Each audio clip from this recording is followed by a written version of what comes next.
مسکین ہے مسکین ہے مسکین ہے 3 مرتبہ فرمایا. تو صحابہ نے پوچھا حضور کون ہے مسکین, کس کی بات آپ ارشاد فرما رہے ہیں؟ فرمایا جس کی بیوی نہیں وہ مسکین ہے. اور اسی طرح پھر فرمایا مسکین ہے مسکین ہے مسکین ہے. کہا حضور اب کون؟ فرمایا وہ عورت جو جوان ہے پر اس کا شوہر نہیں ہے, فرمایا وہ بھی مسکین. تو نبی پاک نے فرمایا, صحابہ نے فرمایا حضور اگرچہ وہ مال و دولت والے ہوں؟ فرمایا ہاں اگرچہ مال و دولت والے ہوں پھر بھی وہ مسکین ہوتے ہیں. اب دیکھیں کئی بندے ہوتے ہیں جن کی شادیاں نہیں نہ ہوتی تو ان کو ایک موقع آتا ہے جب پتہ چلتا ہے. آپ نے دیکھا ہوگا یہ 3 دن پہلے عید سے 1 دن پہلے انٹرویو چلا ہے شیخ رشید کا. یہ پاکستان کا ایک مشہور سیاستدان ہے, اس نے ساری زندگی شادی نہیں کی, لیکن جب اس سے پوچھا جاتا تھا تو اتنا بےہودہ جواب دیتا تھا کہ باعزت بندہ اس کو نہ کسی عزت والے بندے کے سامنے جواب دے سکتا ہے اور نہ ایسی بزم میں اس کا ذکر کر سکتا ہے. ایسا بےہودہ جواب دیتا تھا. لیکن اب اس دن رو رہا تھا. کسی نے پوچھا کہ اب آپ اس عمر میں ہیں تو آپ کیا کہنا چاہیں گے؟ تو رونے لگ پڑا اور رو کے کہتا میرا اس جہاں میں کوئی بھی نہیں ہے. میں نے کہا ظالمو اگر نکاح کی تم نے مخالفت نہ کی ہوتی تو آج ایسے تنہا بیٹھ کے نہ روتے. آج دیکھو خدا نے تمہیں وہ دن دکھایا ہے کہ جوانی میں تم بدماشیاں کرتے رہے اور کمینگی کرتے رہے. آج وہ موقع آ گیا کہ تم اپنے پاؤں کاٹ کے رو رہے ہو کہ آج میرے بیوی بچے ہوتے کسی کے پاس میں بھی بیٹھتا, کوئی مجھے بھی سنبھالتا. لیکن ساری حیاتی ان لوگوں نے وہ بازاری عورتوں کے ساتھ گزاری ہے. آج دیکھ لو کہ ان کو سنبھالنے والا کو نہیں. یاد رکھو ایسے لوگوں کا نام و نشان مٹ جائے گا. یہ کسی عہدے پر دنیا کی 4 دن کی کر و فر ہوتی ہے کہ یہ سمجھتے ہیں کہ ہم جو چاہیں گے وہ ہو جائے گا. نہیں بھائی نہیں, نبی پاک کی سنت کے مطابق چلو گے تو پھر ہی تمہیں عزت ملے گی. اسی طرح جو عورتیں شادیاں نہیں کرتی, کئی عورتیں ایسی ہوتی ہیں, یہ بچوں میں بھی اب تو رواج آ گیا, اپنی پسند بتاتے ہیں میں نے شادی کرنی ہے تو یہ شرط ہو یہ شرط ہو یہ شرط ہو. شرطاں مناؤندے 40 سالاں دے ہو جاندے نے. اور اسی طرح کئی عورتیں جو 2-4 جماعتیں زیادہ پڑھ جائیں تو وہ بڑی اپنے آپ کو اپ ٹو ڈیٹ سمجھتی ہیں اور وہ بھی کہتی ہیں انجدہ ہوئے تے انجدہ ہوئے تے انجدہ ہوئے. اور بعد میں جب شادی ہو جاتی ہے کسی, ظاہر سی بات ہے کون کتوں تینوں لبے تیری پسند آ بھائی. اور بعد میں جب شادی ہو جائے, یہ ایک چٹکلا بھی ہے, او جناب ایک عورت سی نا, اس نے بڑی شرطیں رکھی ہوئی تھی, جدو 40 سالاں دی 45 دی ہوگی نا تو وہ اپنی شرطاں دے مطابق انہوں نہ لبا تو انہوں نے پھر آکھیا وہ کسے نال تے کرا لیا, پھر انہیں ویاہ کرا لیا تو پھر او دے ورگا ہی لبا تو دے سر دے وال بھی کوئی نہیں سی. اگر کسی کے نہ ہوں تو پریشان نہ ہو, میں بات سنا رہا ہوں. او دے سر دے وال بھی کوئی نہیں سی. تو بعد تبصرہ پتہ کی کرے, باقیاں نو آکھے اے تواڈے بھائیاں وہ دل دے بڑے چنگے نے, ٹھیک ہے سر دے وال کو نہیں پر دل دے بڑے چنگے نے. انہوں نے آکھیا بھی اسے تنوں پوچھیا بھی وال سر دے ہے نے یا نہیں, دل دے چنگے ہے نے یا نہیں. تو تم نے شرطیں ایسی رکھی تھیں کہ اب وقت گزر گیا تے ہن تینوں اے گنجا ہی لبنا سی نا. اس واسطے میں نے پھر کہا ہے کہ اگر کسی کے بال نہ ہو تو آپ ناراض نہ ہوں. میں صرف سمجھا رہا ہوں جو عمر ادھیڑ ہو جاتی ہیں اور پھر بعد میں چل کے وہ شادی کرتی ہے, اس وقت ایک بچہ پیدا ہونے کے بعد خود بوڑھی ہو جاتی ہیں اور پھر نہ بچے بڑے ہو کے سنبھال سکتے ہیں اور چھوٹے چھوٹے بچے رول جاندے ہیں. تو اسلام نے کہا بالغ ہونے کے بعد آپ شادی کریں اور جب تک آپ جوان ہوں گے تو آپ کے بچے بھی ماشاءاللہ جوان ہو جائیں گے. اور جنہوں نے بر وقت شادیاں کی ہیں گناہوں سے بھی بچ جاتے ہیں, اولاد پیدا ہو جاتی ہے, وہ بھی ان کا بست و بازو بن جاتی ہے. اور جو لیٹ کرتے ہیں زمانے کے اندر بڑے بڑے گناہوں میں ملبس رہتے ہیں اور اس کے بعد پھر پریشانیوں کا سامان ایسے ہوتا ہے اور روتے پھر ایسے ہیں جیسے شیخ رشید آج رو رہا ہے. تو میں نے کہا پتہ چلا سنت مصطفیٰ میں کتنی طاقت ہے. میرے نبی نے تو 11 شادیاں فرمائی تھی اور یہ تو لوگ ایک کر کے راضی نہیں, جبکہ 4 کا اسلام میں حکم دیا گیا ہے. یہ 4 بھی اس وقت ہے کہ جب آپ انصاف کر سکیں, شوقیہ نہیں کہ کیتی آؤ تو چھڈی آؤ, کیتی آؤ تو چھڈی آؤ. اس کے ساتھ بھی اسلام ناراض ہوتا ہے کہ آپ کسی کی بیٹی کے ساتھ کھلواڑ نہیں کر سکتے. آپ جب انصاف قائم کریں تو پھر آپ کو نکاح کرنا چاہیے. لیکن بات یہ ہے کہ اسلام اپنی ایک طاقت رکھتا ہے, ایک پاور رکھتا ہے. بڑا سے بڑا فرعون ہونا تو اسلام اسے بھی ایک دن, اور جی میں کہتے ہیں نا پنجابی, نت پا کے اپنے سامنے جھکا لینا بھی تو اپنے منہ بول ہونے کی گل ہے, جیسے یہ چھیدہ ٹلی بول رہا ہے. تو میں بات یہ بتا رہا ہوں کہ اسلام کی حدوں کو کبھی نہ کراس کیا کرو اور بڑے بن کے بات کرنے کی کوشش نہ کیا کرو. اور ہم جب ایسا بات کرتے ہیں تو کئیوں کو تکلیف ہوتی ہے. میں نے کہا بیٹا جتنی دیر ہم زندہ ہیں نا اتنی دیر تک تو دشمن کی آنکھ میں پھڑکتے ہی رہیں گے نا جی, اتنی دیر تک تو حق بات آپ کو سناتے ہی رہیں گے. اور یہی بات ہمارے ملک کے اندر, یہ توجہ کریں سارے حضرات, ایک قانون بنایا گیا کہ 18 سال سے پہلے کوئی شادی نہیں کر سکتا. میں ساری پارلیمنٹ والوں نے جنہوں نے قانون بنایا میں ان کی مذمت کرتا ہوں. اور میں ان کو کہتا ہوں یہ قانون آپ کو واپس لینا چاہیے, آپ کو شرم آنی چاہیے. میں کہتا ہوں آپ بتاؤ جب سیدہ کائنات کا نکاح ہوا تھا تو عمر کتنی تھی؟ نبی کی باقی 3 بیٹیوں کا نکاح ہوا تو عمر کتنی تھی؟ آپ کو شرم آنی چاہیے. آپ یہ قانون نہیں بنا سکتے. 18 سال کے بعد اگر شادی پہلے کوئی نہیں کر سکتا تو جتنی جوانی سے بچے جوان ہو رہے ہیں تیزی کے ساتھ, یہ تو گناہوں میں ملوث ہو جائیں گے. تم نے نکاح کا دروازہ بند کر دیا, تمہیں بدکاری کا دروازہ بند کرنا چاہیے تھا. لیکن یہ کمینے لوگ ہیں, انہوں نے نکاح کا دروازہ بند کیا ہے, بدکاری کا دروازہ کھول دیا. 18 سال تک یہ نوجوان کیا کچھ نہیں کرتے رہیں گے. پھر مخلوط تعلیم ہے, اور آج کل موبائل نے ویسے ہی بیڑا غرق کر دیا. تو ایسے قوانین نہیں بنانے چاہیے جو اسلام کے متصادم ہوں یا ٹکرائیں. یہی وہ قانون ہے جنہوں نے آ کر اسلام کی دھجیاں اڑائی ہوئی ہیں, اور یہ معاشرہ بے رہروی کا شکار ہے. اور پھر لوگ کہتے ہیں کہ اولاد نافرمان ہے, اور یہ ہو گیا تو وہ ہو گیا. جب اسلام کو اپنے قدموں تلے روندو گے تو پھر تمہارا یہی اثر ہوگا. اسلام کو تو اللہ پھر عروج ہی عطا فرما دے گا نا. اسلام کو مٹانے کے لیے تو بڑے بڑے آئے, یہاں اکبر بادشاہ جیسے آئے, اللہ نے انہیں برباد کر دیا. یہاں یزید جیسے آئے, اللہ نے انہیں برباد کر دیا. یہاں تو منگول آئے, خدا نے انہیں برباد کر دیا. یہاں تاتاری آئے, اللہ نے انہیں برباد کر دیا. محمد مصطفیٰ کے دین کا جھنڈا ہمیشہ بلند رہے. تو دوستان گرامی, اس واسطے ان کو اس قانون پر یہ کہنا کہ نظر ثانی وہاں ہوتی ہے جہاں تھوڑی سی بندے سے غلطی ہو جائے. یہاں غلطی نہیں, یہ شریعت کے مخالف بات ہے. ان کو معذرت بھی کرنی چاہیے, اور قانون علماء کی موجودگی میں بنانا چاہیے. اصل جن کے پیچھے لگ کے یہ قانون بنا رہے ہیں انہوں نے تو پورے معاشرے کو بے حیا بنا دیا ہے. اور ظاہر سی بات ہے جب ہم ایسی بات کرتے ہیں, شرم و حیا والا اور اسلام سے محبت کرنے والا ہی بندہ ہماری بات سن کے ہمیں دعا دیتا ہے. کمینہ بندہ ہمیشہ وہ ہم سے مخالفت مول لے لیتا ہے. لیکن چاسی تا ہوں یہ بندہ گل کرے کسی نو پیڑتے ہوئے نا یار, اور جو اسلام والے ہیں وہ خوش ہوتے ہیں الحمدللہ. تو اس واسطے یہ بات کرنی چاہیے. اگر ہم مداہنت کا شکار ہوں گے تو پھر زمانے میں کون بات کرے گا؟ ہمیں کرنی چاہیے.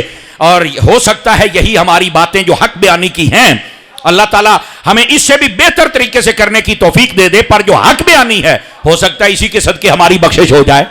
ہمارے پاس اور بڑے عمل تو نہیں ہیں, لیکن حضور کے دین کے چوکیدار ہم ضرور ہیں. چوکیدار زیادہ امیر نہیں ہوتا, لیکن مالک اسے پسند کرتا ہے کہ میں پاویں سو جانا پر میرے مال دی حفاظت کرتا ہے. اگر آپ اپنے چوکیدار سے محبت کرتے ہیں تو حضور اپنے نوکروں سے چوکیداروں سے محبت نہیں فرماتے ہیں. ان کو پتہ ہے کہ ہم کیسے کیسے بھیڑیوں سے آنکھیں ڈال کے بات کرتے ہیں. تو اس واسطے اسلام کے کسی بھی قانون کو اپنے قدموں تلے روندنے کی اجازت نہیں ہے. بات یہ ہے کہ نبی مکرم شفیع اعظم صلی اللہ علیہ وسلم آپ تشریف فرما ہیں. آپ کے ایک صحابی جن کا نام حضرت عکاف, بعض عکاف بھی پڑھتے ہیں, دونوں طرح کے اعراب ہیں. نبی پاک صلی اللہ علیہ وسلم نے ان سے فرمایا, حضرت عکاف سے آپ نے فرمایا کہ تو شادی شدہ ہے؟ اس نے کہا نہیں. فرمایا مال و دولت ہے تیرے پاس جو ظاہری مطلب ہوتا ہے نا تھوڑا مال و دولت, فرمایا میرے پاس ہے. آپ نے فرمایا پھر تو بہت بری بات ہے, تجھے تو ایسا نہیں کرنا چاہیے. ایک ہی بات میں آپ نے فرمایا ایسا کام تو شیطان کے بھائی کرتے ہیں. اور پھر نبی پاک صلی اللہ علیہ وسلم نے یہ بھی ارشاد فرمایا اگر تو پہلی امتوں میں ہوتا تو راہب ہوتا, کیونکہ پہلی امتوں میں جو راہب ہیں وہ شادیاں نہیں کرتے تھے. ٹھیک ہے. اور پھر نبی پاک صلی اللہ علیہ وسلم نے فرمایا کہ جب استطاعت ہو اور بندہ شادی نہ کرے تو وہ شیطان اس کو اپنے چنگل میں لے لیتا ہے. اور وہی نبی پاک علیہ السلام نے فرمایا بڑے بڑے لوگوں کو یہ اس عورت کے جال کے ذریعے سے شیطان پھنسا لیتا ہے, لیکن جو شادی کر لے, نکاح کر لے, اللہ اسے محفوظ فرما لیتا ہے. یہ نبی پاک نے فرمایا. اور حضور نے فرمایا اے اوقاف نکاح کرو ورنہ پیچھے رہنے والوں میں سے ہو جاؤ گے. پیچھے نہ رہو, نکاح کرو تاکہ تم آگے آنے کا کیا مطلب ہے کہ جو محبت کے ساتھ میری سنت پر عمل کرنے والے ہوتے ہیں. کیونکہ نبی پاک علیہ السلام کی حدیث نے سارا مسئلہ مطلب اس پر تبصرہ کرنے کی ضرورت نہیں, میرے نبی پاک نے سارے مسئلے کو واضح فرما دیا. تو دوستان گرامی, محبوب پاک صلی اللہ علیہ وسلم کی تعلیمات کے مطابق یہ شادی کرنی چاہیے. بلکہ اگر اس بات کو میں تھوڑا مزید کھولوں تو آپ کے شوق میں مزید اضافہ ہوگا. امام غزالی رحمۃ اللہ تعالی علیہ, آپ پڑھ کے دیکھیں تو امام غزالی پاک فرماتے ہیں جو بندہ شادی شدہ ہو وہ بھی نماز پڑھتا ہے, جو غیر شادی شدہ وہ بھی پڑھتا ہے. لیکن فرق کیا ہے؟ فرمایا شادی شدہ بندہ ایک رکعت پڑھے اور غیر شادی شدہ 70 رکعتیں پڑھے تو شادی شدہ کی ایک رکعت کا ثواب اس کو زیادہ عطا کیا جاتا ہے. یہ افضل ہے, یہ برکت والی چیز ہے. تو کہا کیوں بھائی, اس کی وجہ کیا ہے؟ فرمایا جو بندہ شادی شدہ ہوتا ہے اس کا جو دل ہوتا ہے, جو دماغ ہوتا ہے, جو آنکھیں ہوتی ہیں, جو تخیلات ہوتے ہیں, جو جذبات ہوتے ہیں, وہ اس کے قابو میں ہوتے ہیں. اور جو چیزیں اس کے تخیلات میں قابو میں آ جائیں پھر اس کو نماز پڑھنے میں یکسوئی حاصل ہوتی ہے, توجہ کے ساتھ پڑھتا ہے تو اس کو زیادہ ثواب عطا کیا جاتا ہے. اور جو بندہ شادی شدہ نہیں, اس کی آنکھیں بھی اس کے کنٹرول میں نہیں, دل بھی, جذبات بھی, وہ پہلی رکعت میں مسجد میں ہوتا ہے, دوسری رکعت بازار میں, تیسری رکعت وہ لاہور شہر کو منڈے آتا ہے, انہیں پھر 3 نمازیں پڑھنی ہیں, تقی اور ثواب ملنا ہے. تو جب بندہ شادی شدہ ہوتا ہے تو کم از کم جذبات قابو میں آ جاتے ہیں, اور اس کے بعد بندہ یکسوئی کے ساتھ جب پڑھتا ہے تو اللہ تعالیٰ اس کی برکات عطا فرما دیتا ہے. آخری 2 باتیں اور پھر آپ سے اجازت چاہنے لگا ہوں. ان 2 باتوں میں سے پہلی بات, نبی پاک صلی اللہ علیہ وسلم کی تعلیمات کے مطابق جب شادی ہو جائے تو میاں بیوی کو بھی چاہیے کہ دونوں ایک دوسرے کے ساتھ دینی معاملات میں کوآپریٹ کریں. یہ ہمارے دولہا بھائی بھی غور سے سماعت فرمائیں. نبی پاک کی تعلیمات کے مطابق جب شادی ہو جائے تو میاں بیوی کو دینی معاملات میں ایک دوسرے کی مدد کرنی چاہیے. اور حدیث شریف میں مثال پتہ کیا دی گئی؟ فرمایا جب شادی ہو جائے اور فجر کا وقت ہے, ایک بندہ پہلے اٹھا ہے اور دوسرا سویا ہوا ہے, تو فرمایا جو پہلے اٹھا اس کو چاہیے اپنے دوسرے کو اٹھائے. یہ نبی پاک نے مثال دی ہے. یعنی اگر بیوی اٹھی ہے تو شوہر کو اٹھائے, شوہر اٹھائے تو بیوی کو اٹھائے. بلکہ نبی پاک نے یہاں تک فرمایا کہ اگر اس نے اٹھایا اور وضو کرنے چلا گیا, واپس آیا, دیکھا کہ پھر دوسرا آرام میں ہے, تو گلے ہتھاں دے چھٹے مارے ہوتے منہ دے اوتے. یہ محبت کی علامت بھی ہے اور ایک الارم بھی ہے. کہ تھوڑی سی وضو کر لیا آؤ پھر پورا جاگ نہیں ڈولنا گناہ کٹانا کھلا پیا ہوئے. ٹھیک ہے, یہ تفنن تباہ کے لیے بات کی ہے تاکہ آپ خوش ہو کے میری بات ذہن میں بٹھا سکے اس بات کو. میرے عزیز, یہ نبی پاک نے فرمایا کہ دینی معاملات میں میاں بیوی کو ایک دوسرے کی مدد کرنی چاہیے. اسی طرح میں اکثر یہ بات سناتا ہوں, آپ سارے حضرات جتنے مہمان ہیں, ایک منٹ مجھے دیں, میں آپ کو بات سناؤں. میرا ایک دوست ہے کسٹم کے اندر, بہت بڑا افسر, میں اس کے پاس گیا تو ایسے باتیں چل پڑی. کہتے ہیں حضرت میری جو بیوی ہے وہ دین سمجھنے والی ہے, اس نے مجھے حرام سے بچا لیا. میں نے کہا وہ کیسے؟ اس نے کہا جی اس کی جب شادی میرے ساتھ ہوئی نا, اس نے مجھے پہلے دن آتے ہی یہ کہا کہ آپ مجھے یہ بتائیں کہ آپ کی تنخواہ کتنی ہے. تو میں نے دسیا لاکھ ہے, 1.5 لاکھ جتنی بھی. اس نے کہا کہ میں 1 لاکھ روپے گزارا کرنا ہے, میں 1 لاکھ 1,000 کار نہیں بن دینا. اتنا ہزار میں پوچھنا کتنا آیا ہے, میں نے گزارا. میں نے اسے کہا کیوں بھائی؟ اس نے کہا مجھے پتا ہے تیری نوکری ہے نا, یہ تسی گھوگیاں بھیاں مار دے ہو, جو ہے نا, اور پھر تمہیں اس پر لوگ رشوتیں دیتے ہیں. اور نے کہا نہ میں کھانی تو نہ میں تینوں کھان دینی. ہمیشہ مت کر کے بیوی بچہ کا گزارا نہیں ہوتا, کہاں سے رشوت لینے. اگر بیوی اچھی ہو گئی میں یہ نہیں گزارا کرنا, میں حرام کھانا ہی نہیں. اس نے کہا قاضی صاحب میری بیوی حافظہ تھی, اب یہ ہمارے معاشرے کی عورتیں بھی سنیں جو گریجویشن کر جاتی ہے اور بڑی بڑی تعلیمات پی ایچ ڈی, اور بعد میں ان کو پتہ نہیں ہوتا میں نے کیا کھانا ہے کیا نہیں کھانا. اور اگر ایک بچی دین پڑ جائے تو وہ پہلے بتاتی میں حرام نہیں کھانا. یہ ہے فرق تمہاری تعلیم میں اور دین کی تعلیم میں. تو اس نے کہا کہ مجھے بچایا میری بیوی نے ہے. اور پھر اس کو میں نے کہا کہنا پھر میں وہ محفل بھی کرواتا تھا, اب بھی کرواتا ہے محفل, ابھی بھی زندہ ہے, میرا دوست ہے وہ.